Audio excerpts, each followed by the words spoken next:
Hi everybody, this is Donnie, and today I'm once again partnering with ASRock on an awesome sponsored PC build.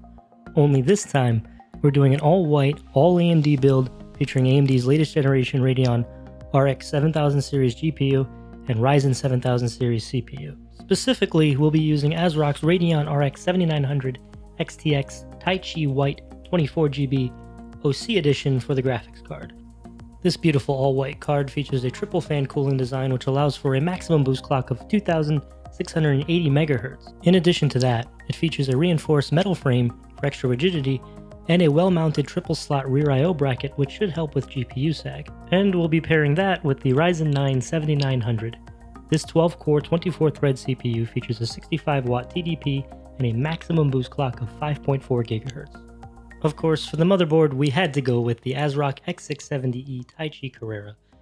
This gorgeous motherboard features support for DDR5 6600 memory, 2 PCIe 5.0 X16 slots, and a single PCIe 5.0 M.2 slot to go along with the additional 3 Gen 4 M.2 slots. As far as connectivity goes, we've got killer 2.5 gigabit LAN and Wi-Fi 6E as well as Bluetooth 5.3. And for our memory, we'll be using a 32GB kit Patriot Viper Venom RGB DDR5 6000 CL36, which is perfect for Ryzen 7000 processors. For our storage, we'll be using this 1TB Patriot Viper VP4300 Gen 4 NVMe SSD, which features speeds of up to 7400 megabytes a second. For cooling our CPU, we've got the beautiful DEEPCOOL LT720 360mm all-in-one liquid cooler, of course, in white. Though rather than the stock fans for the cooler, we'll be using 3 of these Thermaltake SWAFAN EX12 RGB fans, which feature swappable blades for use in any orientation and a really cool magnetic daisy chain connection for easy cable management. Powering everything is an 850-watt BeQuiet Dark Power 13. This ATX 3.0 power supply features an 80+ titanium rating and a fully modular design. Finally, for our case, we'll be using the Thermaltake Series 500 Snow, which is a mid-tower chassis featuring 4 140mm ARGB fans and a nicely ventilated front panel which should provide great airflow. And now that we've got all that out of the way, let's get into the build montage.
And with our build finally complete, it is time for the benchmarks. Starting out with Resident Evil 4, we can see that we're getting rather excellent performance with well over 80 FPS at 4K and well over 100 FPS at 1440p. Meanwhile, when we turn on ray tracing, performance dips a little bit, between 6 and 13% respectively. This is unfortunately not representative of what most games look like once ray tracing is turned on, but it's nice to see here nonetheless.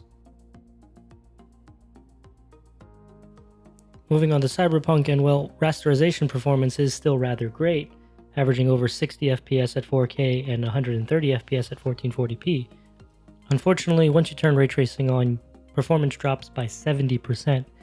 Now, you can get a lot of this back by enabling FSR2, but this is still noteworthy as this is most likely what you're going to see in a lot of more ray tracing demanding games. Moving on to Forza Horizon 5, and here we're seeing, again, excellent performance, averaging over 150 FPS at 1440p and over 100 FPS at 4K. And here we're only seeing about a 10 to 15% decrease in performance by enabling ray tracing, so definitely turn it on here. Hitman once again shows us that we can expect an average of well over 150 FPS at 1440p and even well over 130 FPS at 4K. However, once you enable ray tracing, performance does drop by over 60%. Again, this is an area where you want to enable FSR2 or even try lowering ray tracing settings a little bit. The Callisto Protocol is one title where on average performance looks pretty good, but unfortunately there is a noticeable stutter that does make the game a little harder to play. Now on the bright side, you only lose about 35% performance by enabling ray tracing, but this is still one title where I'd probably wait for them to update it a bit more before I play it. Marvel Spider-Man is an interesting title because we're only seeing about a 10% performance difference between 1440p and 4K, meaning we're most likely CPU bound in this scenario. Enabling ray tracing seems to have a bigger performance impact at 4K, though performance is great across the board. Star Wars Jedi Survivor once again shows us great performance, averaging over 120 FPS at 1440p and over 60 FPS at 4K.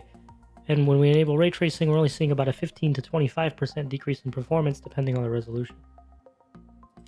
Finally, Rainbow Six Siege delivers pretty much exactly the same performance across the board with over 430 FPS on average at both 1440p and 4K. And this is one title where we didn't test ray tracing because it doesn't support it. That being said, I believe this is the type of performance you should expect in these competitive esports type titles. And that pretty much concludes this video, guys. A big thank you to ASRock for sponsoring the build video and giving us another opportunity to bring you guys an awesome build. Please let us know in the comments what you think of the all-white AMD build and what you'd like to see from us in the future.